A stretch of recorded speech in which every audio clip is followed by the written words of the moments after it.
Hello, good evening, welcome to UPfront. As you may well be aware, fuel prices at the pump have gone up again, and it's raising questions about what happened to the cheaper fuel we're expecting from the gold for oil policy. That's the crux of our conversation tonight, a focus on why we are having the recent increase in the price at the pump, and also, perhaps more importantly, what is happening to the biggest plan by government to make sure that the fuel prices that are stabilized or are reduced at the pumps. First, let me gauge what's happening to the liquefied petroleum gas too, because we understand there is also a massive jump at that end. Join me now is the Vice President of the LPG Marketers Association, Gabriel Kumi, on this particular issue about the increases in LPG too. Mr. Kumi, can you verify for us whether there has been more than a 10% jump in the fuel price as we in the LPG price as we speak today? Good evening, Raymond, and good evening to your viewers. Yes, it's true. Beginning today, LPG price has seen an increase of about 20%, and that will translate into an increase of the pump price by about 2.5, 2.6 Ghana cedis. Currently, we are buying a kilo of LPG at between 13 cedis 20 pesos to 13 cedis 30 pesos. But beginning today, specifically from tomorrow, we should be buying LPG at about 15 cedis 80 pesos to 15 cedis 90 pesos per kilo. So exactly what's causing this massive jump? We're given the indication that if for not at all, we should be expecting a reduction in some taxes, but the current increment, what's causing it? Yes, one, the taxes has not been reviewed. The taxes are still fixed on the product. Nothing has been done about the taxes so far, even though the MPA, we understand, is making moves to ensure that some of these taxes are removed from the product. So the taxes are still there. Secondly, the city over the period, over the past window, hasn't seen any stability. The city depreciated by about 10% over the past window, and that is the major contributor for this 20% increase that we are seeing. Unfortunately for us, crude oil price also went up a bit during the period under review. And then the finished product price also went up by some 10%. So when you put all these factors together, you can't expect anything but an upwards adjustment in the price of LPG. Now, of course, I know that those of you within the LPG bracket, I am so unclear in my mind whether you are included in this cheaper fuel from gold for oil policy. Is LPG on the table? Is it one of the fuel groups that we should expect a reduction in the price in? Unfortunately, LPG is not being considered, at least as of now, LPG is not being considered in that program. And we were made to understand that when that program kicks off, we're going to see some reduction in the prices of fuel. But unfortunately, our investigation revealed that the first consignment that came in has been sold. But unfortunately, we did not see that reflecting on the pump in terms of lower prices. So we don't know how that is. One, LPG is not on the table. The product that came, LPG was not part of it. I think it was diesel and petrol. So LPG has not been considered yet. But even in the price of fuel, the diesel and petrol has not seen any decline, even though that the first consignment of that arrangement has come.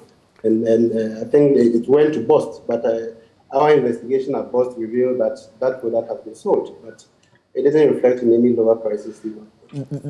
I should be able to get some clarity on that, but give me a second. Let me bring in two very important other people in this conversation. The Deputy Minister for Energy, Andrew Ejapa-Mensah, the Member of Parliament, and also the ranking member on the Mines and Energy Committee, a former Deputy Power Minister himself. Now, the Honorable John Jinapo, you are welcome to. Thank you. Thank you. I mean, let me start from the Minister. We were talking about the recent increase in the price of fuel at the pumps.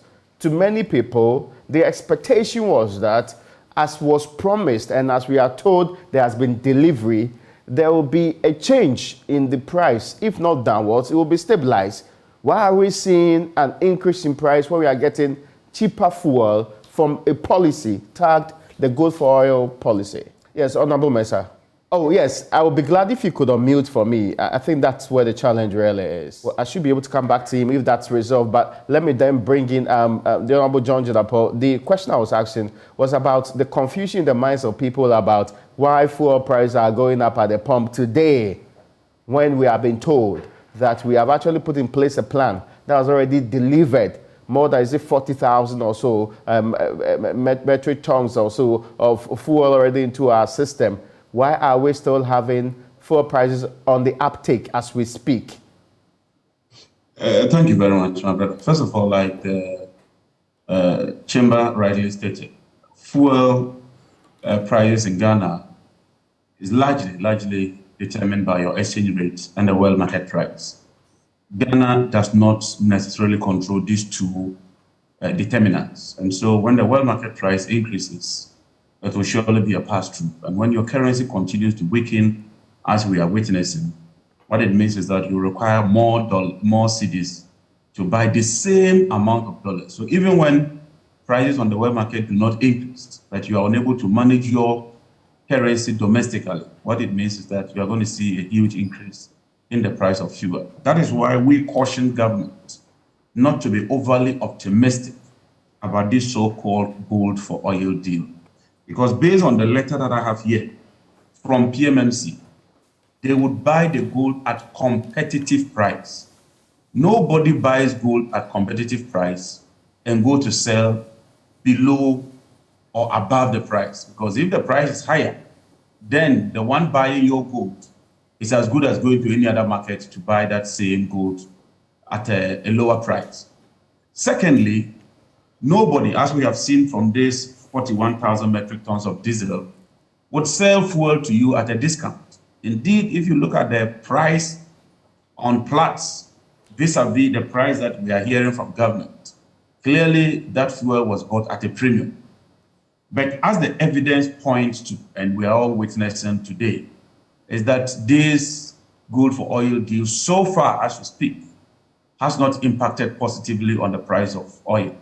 Indeed, on the contrary, the currency that we were told that this gold was strengthened, this program was strengthened, the currency appears to be weakening. And as has been rightly pointed there, on the market, the currency has depreciated by 10%, even after the implementation of this so-called gold for oil program. Because if you talk to the Chamber for Bullion Traders of Ghana, and they export our gold from the small scale and artisanal sector, they are required to repatriate 80% of their forex to Ghana within 30 days.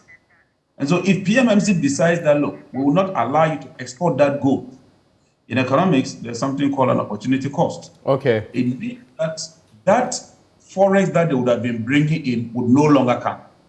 So you are simply cutting your nose, is it to spite your face? So the net effect is that, look, you are not getting any extra dollars. You are not getting any extra forex. And so I knew right from day one that this so-called gold for oil program will not impact our forex cover, will not significantly reduce the cost of fuel, and that the mantra that government was going to get some cheaper oil from somewhere is not true. And so, fortunately, the chamber has petitioned Parliament through the Speaker. I've seen a copy of that petition. At least there's a first pass. So there are some key questions that ought to be answered. Okay. What quantities of gold did we buy? Price. Who did we exchange that gold for oil with? Because they told us it's a barter. From the documents I have seen, it does appear that it is Letasco that brought in the oil. Letasco, to the best of my knowledge, does not trade in gold. So clearly there's an intermediary. Anytime you bring intermediaries in this value chain, it escalates the value chain cost, and that is passed on to the consumer. At what price did we buy this oil? What was the selection criteria? Who are the people we are delivering the oil to in terms of selling? What is the selection criteria?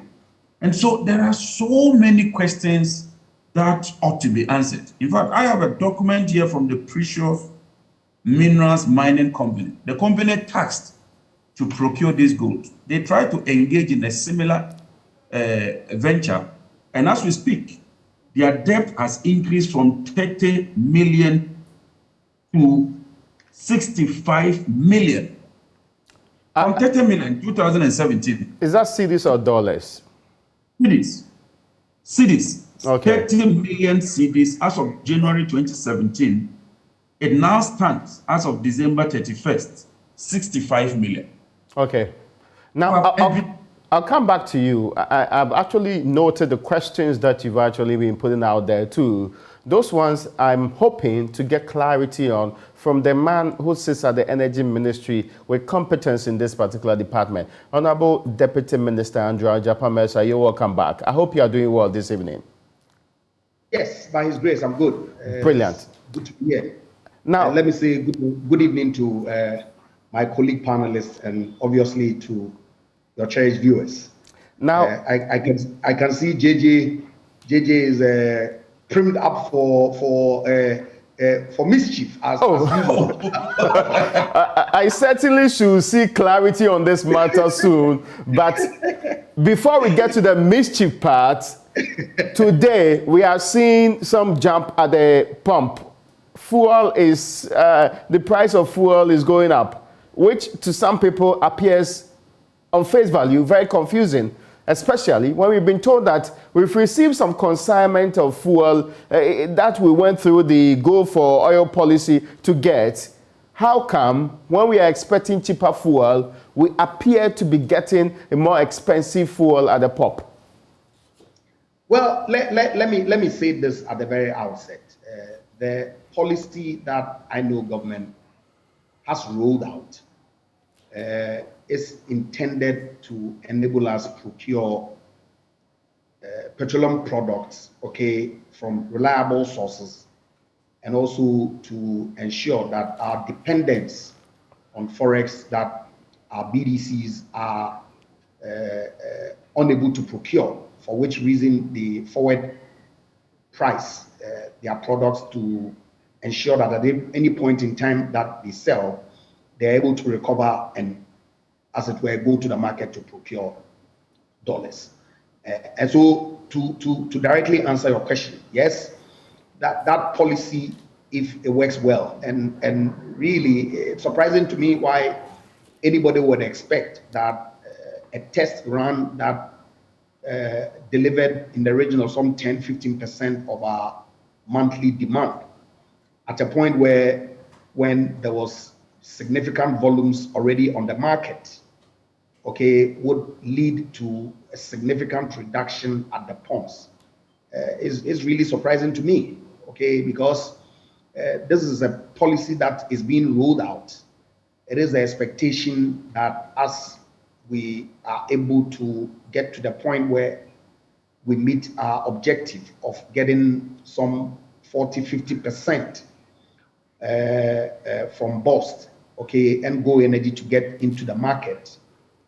As we are able to get Bank of Ghana to then allocate more of their forex that would ordinarily not be available to them, that now because of this policy will be available to the other BDCs at competitive rates, as we get IOTs who are supplying us fuel at some reduced premium as opposed to what would ordinarily be available on the market, as we get other people who are willing to price at competitive premiums, then Ghanaians will begin to have the benefit of the policy at the pumps. But it seems to me that everybody was expecting that the 40,000 metric tons was an event that was going to resolve all our problems, when indeed and in fact, it is a process that has started. And so it is only when we are able to make it work well that we are all expected to get the benefit. And the data that I've seen, okay, the impact that would inure to the benefit of the Ghanaian consumer if the policy works well would be in the region of some 30% impact at the pumps. And so, yes, that policy is in its formative stages. I do not expect that we'll have immediate results. And so I can only ask that we hold our horses.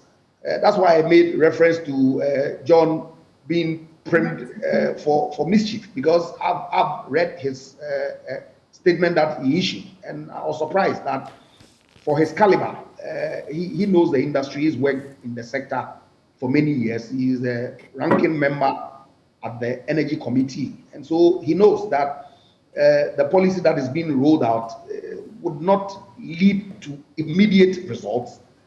Nobody has promised from the side of government that this was the magic one that was going to solve all the problems of our energy petroleum products overnight. But it is a policy that we all ought to support, because if it works well, then the forex that ordinarily would not find its way to Ghana, that we consistently experience, if Bank of Ghana is able to buy a huge chunk of it at the local level, then it can either barter it or, yes, engage an intermediary who has been engaged to then market the gold to generate the forex to support our import program in the petroleum space. And so really, it's patience, okay, that I think that all well-meaning Ghanaians, especially those who are knowledgeable in the industry, would, yes, by all means, ask the questions. And it's refreshing, if you ask me, because I'm an ardent believer in accountability, that some petition has gone to the Speaker of Parliament, and the committee would ask the appropriate questions, and the response will be provided. There's nothing to hide at all. Very well. Other issue that has come up that I find pretty strange. I'll come to the policies. Very well. I'll come to the policy part and the very questions that the ranking member asked. I'll also bring in the Chamber of Bulk Oil Distributors in a second.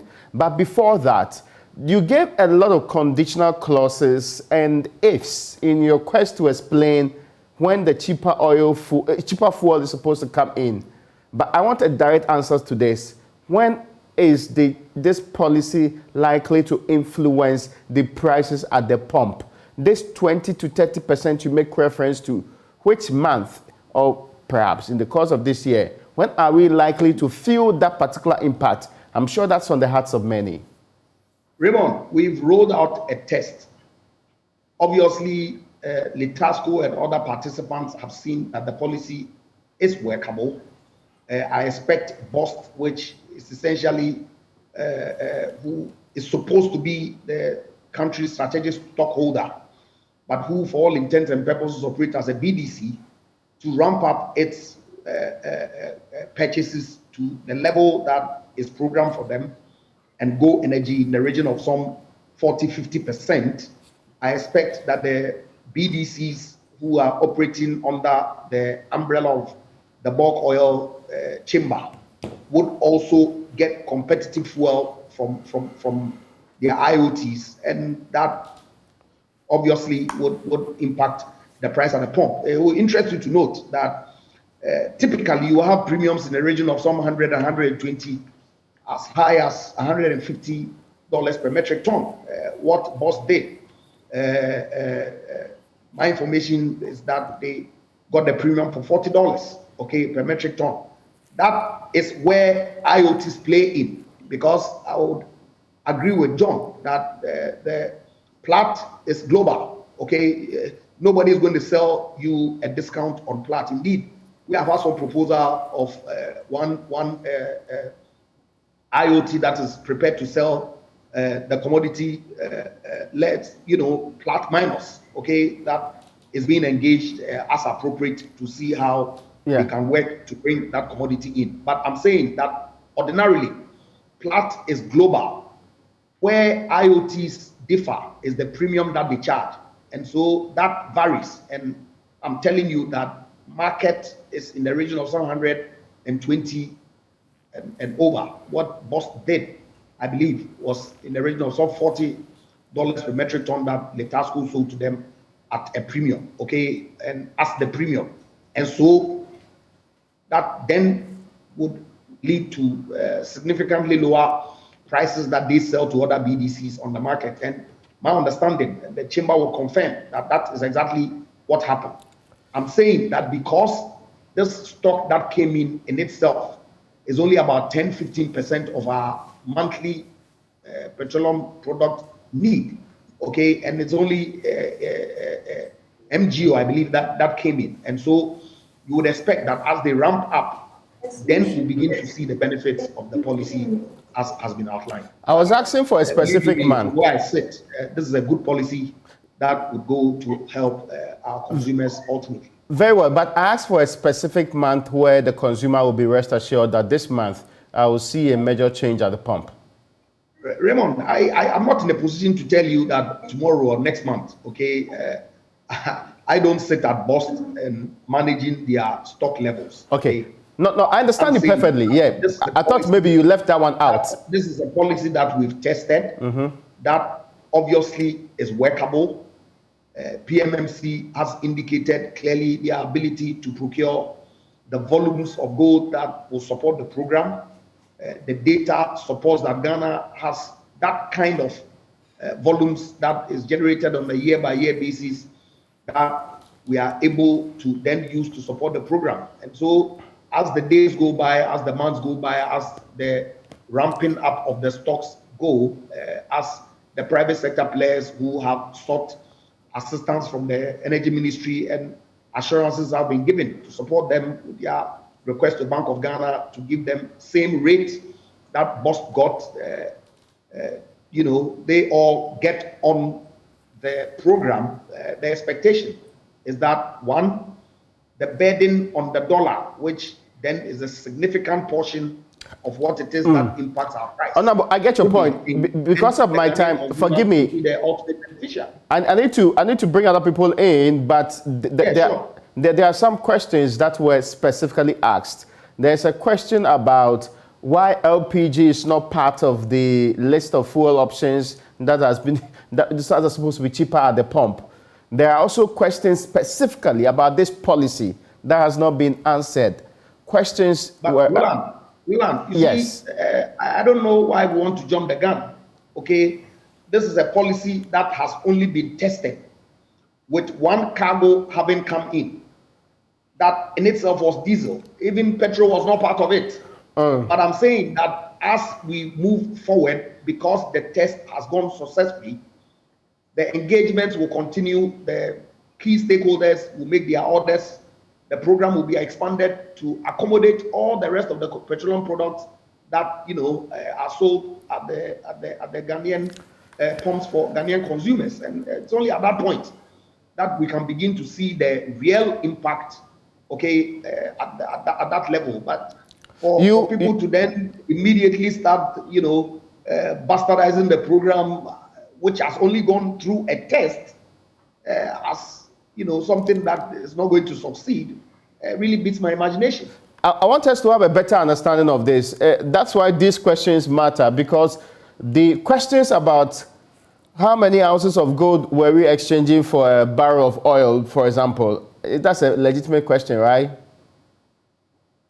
I don't think so at all, because the gold has a price, okay, and petroleum products have a price, and so if parties have agreed to do an exchange, it will be the value of whatever gold at the time of the exchange and whatever price that would give you in commensurate terms in terms of petroleum products. Yes, I agree that this first run, okay, was paid for by actual dollar, because Litasco, which then is a participant in the program that brought the test commodity, took its payment in cash, yes. But there are other entities that have signed on to the program that are willing and able to take gold as a swap for the petroleum products that they would ship into Ghana. And that's exactly what is going to happen. Okay, so now let me bring in John Jinapo, because he asked some questions. I don't know if all your questions have been answered. I heard the Litasco part. I also heard the clarity on whether or not we paid dollar for gold, for the oil in this case. Do you have any outstanding questions on this? Very, very interesting. The minister says that the Netasco parcel was paid with cash. Yeah. So it's not gold for oil. But what is it? Is the proceeds from the gold that was used to pay for the commodity? You How said is that it difficult to was. understand? Can I make my point? So it's not a barter. Before the show, I told you that slow down on the mischief. Minister, can I make my point? Sorry. Listen to me and abide by same. Honorable Japamesa, I would like to hear the ranking member. Very well. Mm-hmm. So therefore, it is not a barter. He says they sold the gold and used the cash from the proceeds of the gold sold to buy the oil. So it's not a barter. The minister also says that they've identified an intermediary. If you identify an intermediary, you are no more engaging in a barter. The question is, how was this intermediary engaged? What were the processes? Was it a competitive process? How much is the intermediary charging? The next one is that you claim that government is entering into an agreement with a foreign partner to give you oil so that you give the person gold. That is an international agreement. It comes under Article 1815. You require parliamentary approval if government acting through its agencies goes into an agreement with a foreign entity to supply either fuel or buy gold. But you say, in the interest of transparency, I was expecting minister to say, we bought X amount of gold. Because you've already bought the gold, the month is ended, the data is available. We bought Y amount of crude. This was the amount involved. This should be as simple as anything. But more importantly, my brother, I have data here. EMMC has so far bought 1.4 tons of gold at a cost of $1,930 per ounce. Just a day after they bought the gold, the price fell to 1,905. That is the risk we have been talking about, Minister. In this gold trading business, it's very, very volatile. And you ought to be very, very careful. PMMC is 100% owned by the government of Ghana. How did they raise the financing to buy it? Is it equity? Is it loan? Did Bank of Ghana give them an overdraft? These are legitimate issues that we are raising. Look, we all want the betterment for this country. That is why we are saying take time and engage all of us. Let's cross the T's and dot the I's. Let's do a sensitivity and scenario analysis. Are we hedging? What do we do? Don't rush into this program. Tell us you are only doing a barter. And today now tell us that, look, after all, you are just taking the gold, selling the gold through a so-called intermediary, which we don't know, and using the cash to go and buy oil. This is not what you promised the people of Ghana. I'll come back. Everybody watching this program knows that this is not what the Vice President told us. I'll come back to you, the Honorable John Jonapo, but let me bring in... you're making a point very quickly on that point. Yes, I'm saying that through this gold for oil program, the 80% forex that the small-scale industry, the licensed gold exporters, would have repatriated to Ghana so that you can get more dollars to give to the BDCs to buy fuel, you will no longer get that money. So where is the saving? I'm done. Well, I'll come back to you, and the Minister will be answering these questions. Yes, I will get you answers, but let me bring in the BDCs because they are a critical part of this entire policy. Before the Raymond, with respect, before the BDCs come in. But just a minute, if you can. Yeah, I mean, it's unbelievable. All of a sudden, a country that had, as of 2017, only 8 kilograms of gold, okay, in its votes at the Bank of Ghana, okay, all of a sudden, government announces a policy that then enables us to aggregate the gold in country. The gold that, yes, people had license to export and never found all the resources back into Ghana to support our balance of payment program. All of a sudden, government rolls out a program that says that, look, let's find a way to empower PMMC to aggregate the gold here so that we can run a program that then allows us to either, one, monetize that gold or do a strict gold for oil swap. And let me put it on record that the gold for oil program is running on 2 streams, okay? Because it's not every gold trader or IoT that is interested in the commodity. But we cannot close the door to others who want to offer us the commodity at competitive prices. And so the reason why that program then allows some people who are not interested in direct gold swap to also participate by engaging a broker to then monetize the gold to pay for it came in was that, okay? Interestingly, BOST has been operating as a limited liability company. Go Energy has been operating as a limited liability company for years.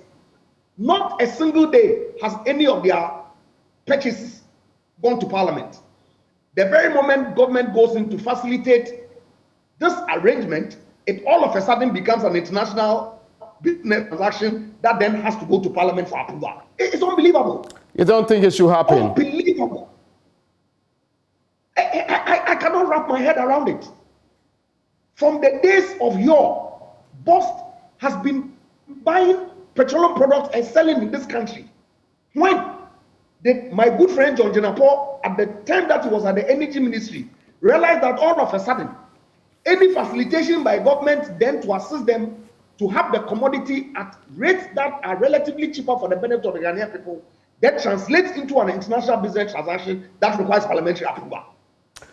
No, I don't get it. John, no, I'm not sure. I'll deal with it. Don't worry. Petition the speaker. Yeah. I haven't seen the speaker's petition. I'll deal with it. The petition to the speaker. Okay. But all well and good. Let the speaker refer it to the Mines and Energy Committee, and okay. You know that we, as an agency under your committee, always appear before you at your invitation. We will come and duly provide all the responses to your inquiries that you have. Let me bring in the BDC's CEO, Dr. Ofori. You're welcome to UPfront. The effective implementation of this policy, to many people, relies heavily at the pump price that are supposed to be out there. We've just had an explanation as to why we shouldn't have expected that there will be a reduction or the pump price will see any major change merely because of the gold for oil policy. Are there still outstanding issues you as an institution have with this gold for oil policy? Certainly, we've got issues, we've got very critical issues to raise with regard to the program. Although the program has got its own benefits and positives that if it's well packaged and run well, like the ranking member, Honorable Jenapo said, our ability to bring in other aspects and other views to operationalize it will make it solid, and then I think in the end the whole country will benefit.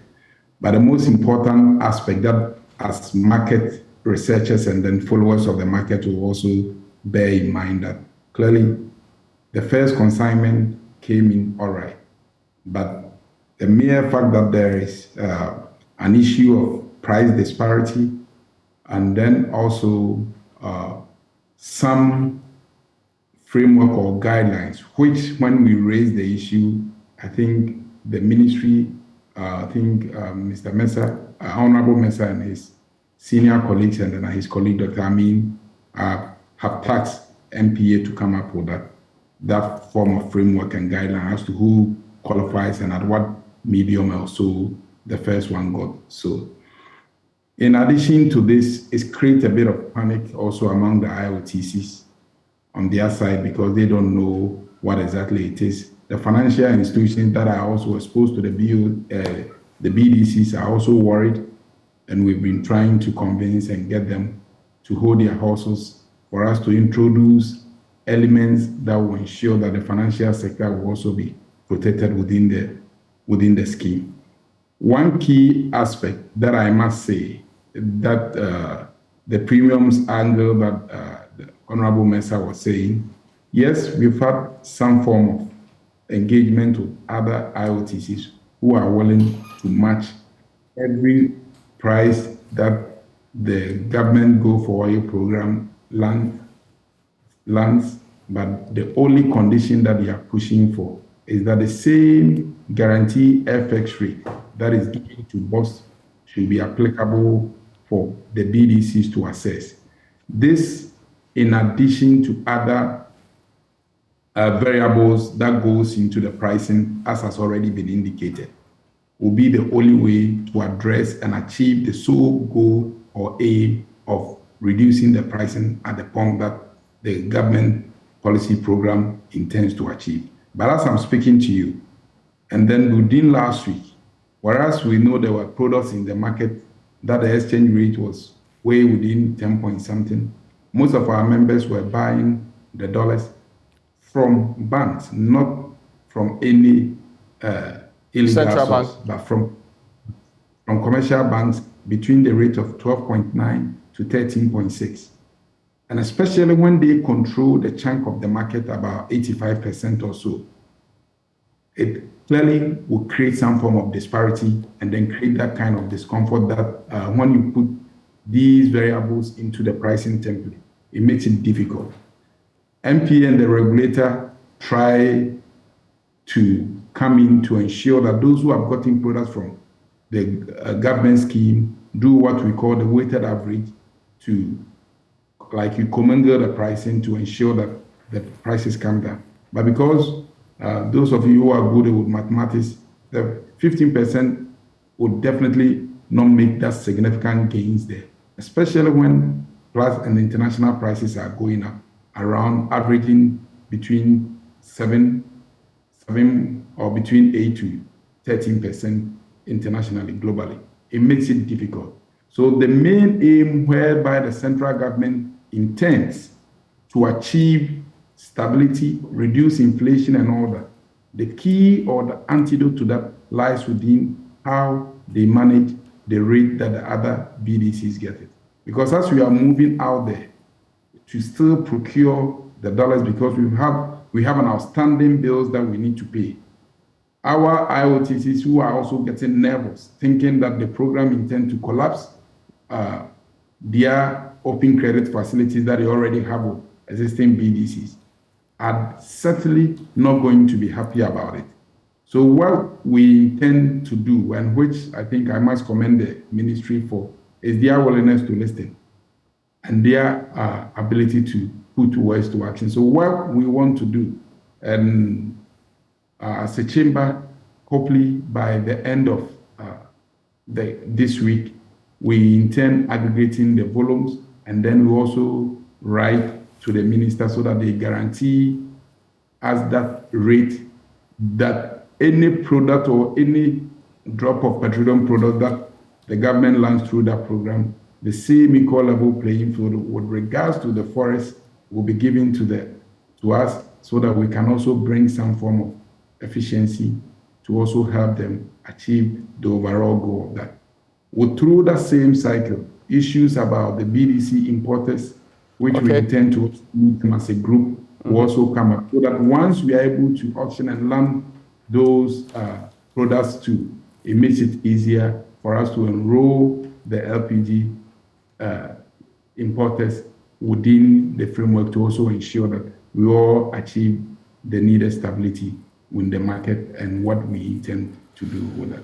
Let me bring in the Deputy Minister, because there are outstanding questions about the arrangements that we have put in place. You were saying that we've been doing this for God knows how long, and it's not gone through Parliament. There are, as we speak today, people who used to export gold, who have been told to hold on and cannot do the export as we speak. Yet there's no clear directive on when government or how government is going to buy the gold. I'm talking about the gold exporters in this case. How do we bring all these people to the table to get some resolution to the difficulties that are besetting this program? I don't think that there are any difficulties besetting the program. I mean, a program that has only gone through a test run, okay, that indeed Seaboard will confirm that Dr. Patrick Ofori himself was a member of the committee that was put together to work through the policy. Okay, a decision was taken that, look, let's do a test run. Definitely issues will come up, Only yesterday he was in the ministry. I attended a meeting with him at the office of the Honorable Energy Minister. He made representations that the Honorable Minister asked them to, submit to his office for the necessary action. He confirms that the ministry is willing to engage. Okay, so I'm saying that there's really no problem that has been bedeviled the policy. You can only draw that conclusion maybe when the policy is fully operational and there still are issues. But as we speak, a program that has gone through a test run cannot, on any stretch of the imagination, be described as one that is bedeviled with problems. I guess the question I was asking. That said, no, please. All the questions that have been raised. Okay. Me, you see, the question about PMMC, the Minerals and Mining Act, indeed and in fact, provides the government of Ghana an option to exercise the right of first refusal to buy any gold that is produced in this country. Okay, obviously, if he buys that gold, apart from the gold purchase program that was launched by His Excellency the Vice President in June of 2021 to increase our gold stock, which at the time was 8 kilograms, which then translated to 290 ounces of gold, which today, as we speak, has been increased to in excess of 29,000 ounces of gold. That's a different program, okay? This Gold for Oil program is one that is being run with the PMMC as the gold aggregator that then buys the gold at the Bloomberg reference rate, competitive.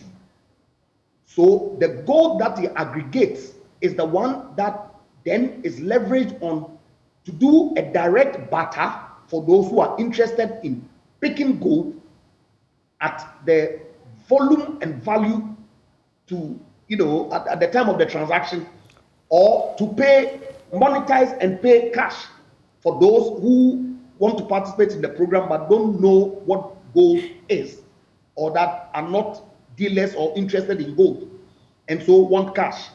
I'm saying that's the model that we are working, and we are open. By all means, issues have come up that will be addressed. The Seaboard is an active partner in this whole enterprise. The financial institutions have been engaged indeed.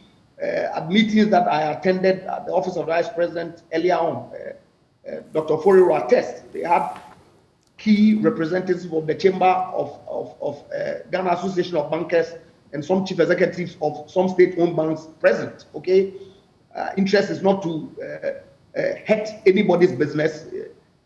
Private sector actors have been partners of government since President Kufuor's era, when this private sector participation was introduced into the petroleum marketing space. And I can assure them that whatever it is that the ministry under the leadership of Dr.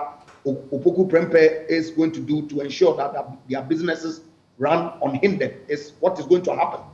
Issues have come up, we intend to resolve them so that the program can run successfully for the benefit of the Ghanaian consumer, who is our ultimate target in all of this. Honorable John Jidapo, if you're not looking at this with partisan lens, are you convinced that the goal for this program and the intention behind it and the actual implementation of the program is going to lead to the benefits that have been outlined? Clearly, even the first consignment tells you that it's an ill-thought program. They did not consult well, and that is why the minister can't even provide the basic information that you're asking for. But Minister, we are not talking of Go Energy going to buy fuel. You yourself on this program told us that the Bank of Ghana keeps the money of the Republic of Ghana. The Bank of Ghana is not a limited liability company.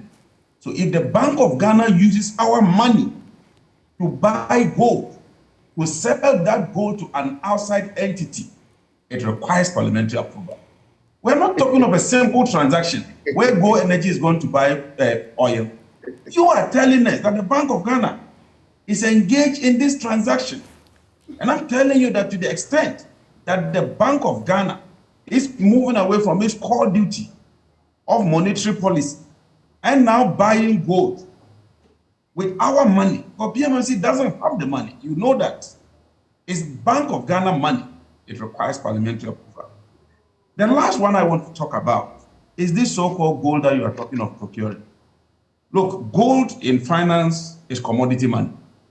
So if you decide that instead of keeping our reserves in dollars, for instance, the Heritage Fund, you will convert that and buy gold, you haven't done anything extraordinary. It doesn't change your gross reserve position. And if you want to look at what I'm talking about, go and read the Monetary Policy Committee report, the latest one, January 2023. Despite your so-called 8 tons of gold that you've bought into our reserves, our net reserves has declined by over 4 billion. Today, our reserves is so depleted that we can't even go to the capital market. So it's not just enough to say people didn't believe it. You bought gold, you bought gold.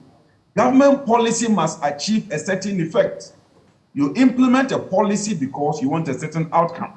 So if you decide that instead of keeping dollars or other foreign currency, you will keep our reserves in gold, it must reflect in your reserves to back your economy, make your economy resilient so that you can go into the market. So it's not just the aesthetics of it. For instance, this gold for oil, what is the end game? You'll be doing so because you want to achieve a certain net effect. You must be clear as to what you want to do so that all of us can help you to monitor progress. So when there are issues here, we can deal with them. But if you come and tell us that, look, you are going to do better because you don't want to involve currency, and now you are now telling us that you've even identified an intermediary and that you'll be selling some of the gold and using the hard currency, which is the dollars, to go and buy oil. I'm telling you, Mr. Mesa, Minister, you haven't thought through this program well. And those listening and watching would attest that even your communication is problematic. When the first parcel arrived, Ray, you can check. Staff from the Bank of Ghana were quick to go to the radio stations and tell us that it is because of this so-called gold for oil program that the currency is stabilizing. And I'll send you the stories online. When the first parcel arrived, they told us that, look, it was largely because of this program that the currency was stabilizing. And if you recall, the currency stabilized at a certain point in time. Now, after you've even implemented it, the currency is plummeting. And now you are telling us that was just a test run and a test program. My advice to government is that please be measured, raising people's expectation. Because in the world of gold and oil, a country like Ghana is a small player and can hardly influence the pricing mechanism. And if you can't influence the pricing mechanism, you can't translate or transfer any benefits from your so-called discounts to the ordinary consumer. Response, Honorable Mesa. Raymond, yes. If I may. I'm bringing you in because I'm wrapping up on the conversation, yes.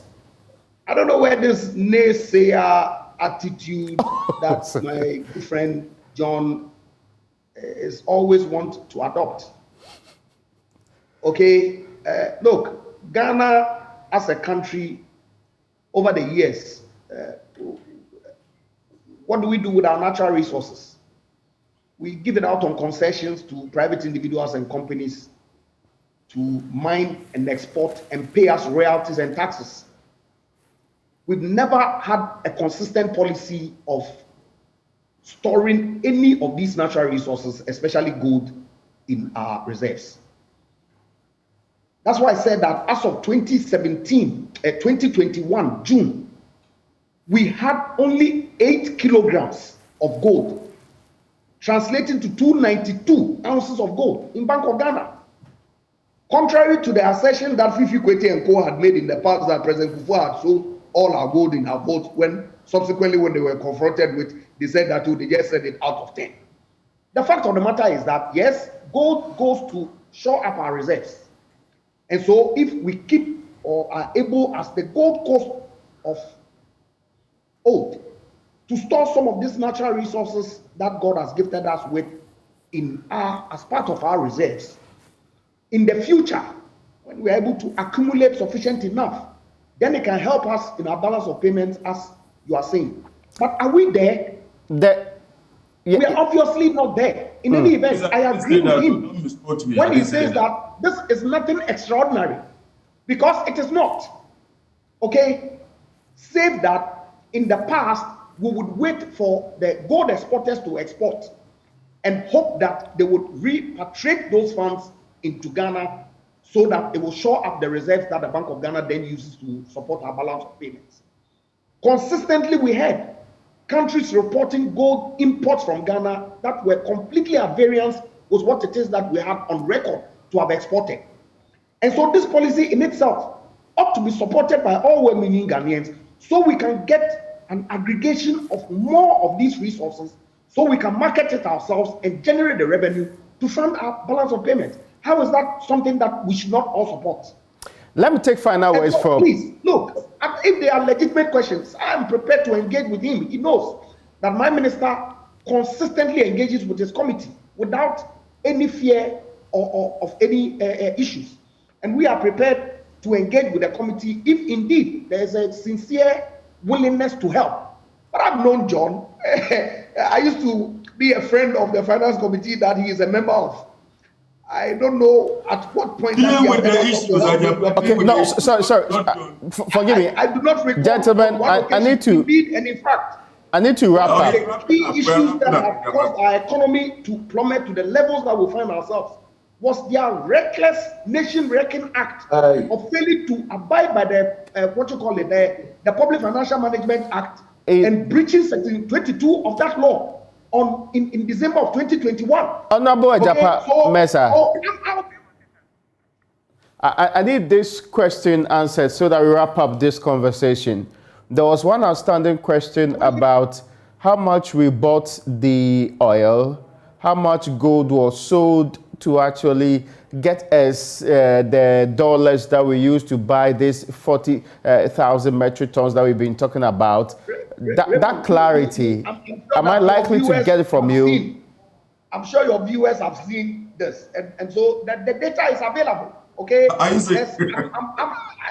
Indeed, yesterday this morning when he spoke to me, I mentioned to you that I was indisposed, and so I'm unable to go to the office. Okay. Okay. So I'm unable to give you those information now, but this is information that is available. That understand you. And so to that extent, I don't know why we didn't raise an issue. In any event, he says that Parliament has been petitioned, and so why doesn't he wait for Parliament to be finished with that information so he can come out and say whether that information is indeed something that has caused some loss to the state or not? I'm grateful to you. I am grateful to you for your time. That this is an international business transaction that requires parliamentary approval.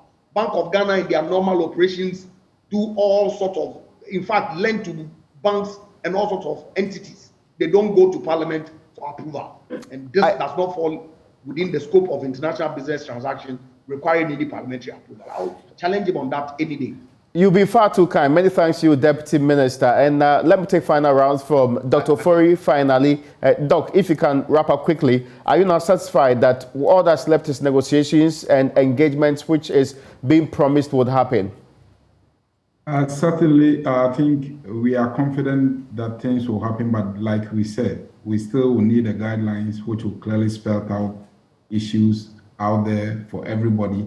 And then the issue about transparency that the ranking member is pushing for is something that I think even at the informal level, Honorable Mesa should be able to have a cup of tea or a whiskey with him to sort some of the things out so that that clarity will help bring some form of sanity, because the more they go out there raising these issues, we are in a business environment which creates some form of sensitivity issues to any potential investor who wants to come in there. So we really will advise that they try to let cool heads prevail and engage. Doc, I'll take that as an invitation to myself and Honorable Jirapor to sit and drink coffee and whiskey, and I accept. and the key to all that we are saying is that not until BOD create that enabling platform that gives everyone operating in the sector access to that guarantee FX, you can bring in at whatever rate. The delta with or the shortfall in the product supply to the market, they will still chase the dollars at the 30s, and they are the ones who drive it. Because can you imagine having a maturing LC that you don't have what it takes to pay? Those are mechanisms that push people to even dispose of their assets to lock in dollars at those exorbitant rates. And the moment the businessman inject that, take that risk, you should be guaranteed that you also find a way of making that up. For them to be able to control and even check the margins at the MPA level so that nobody or the BDCs or anyone is not gaming the system, is to ensure that at least you have a visibility about the FX rate, which is a key or major predictor of the prices, to have that uniformity so that you know those who are maybe charging. The moment you fix the FX rate, there's already competition there. There's no one there who will be trying to price him or herself out of the market. Point made. Many thanks to you, Dr. Fori. Dr. Fori is with the Chamber of Bulk Oil Distributors. Well, I'm told my time is up, so I need to wrap up this conversation. Many thanks to you, gentlemen, for joining us on today's edition of UPfront. I'm grateful to you for our time. Pleasure, as always. Pleasure. The pleasure is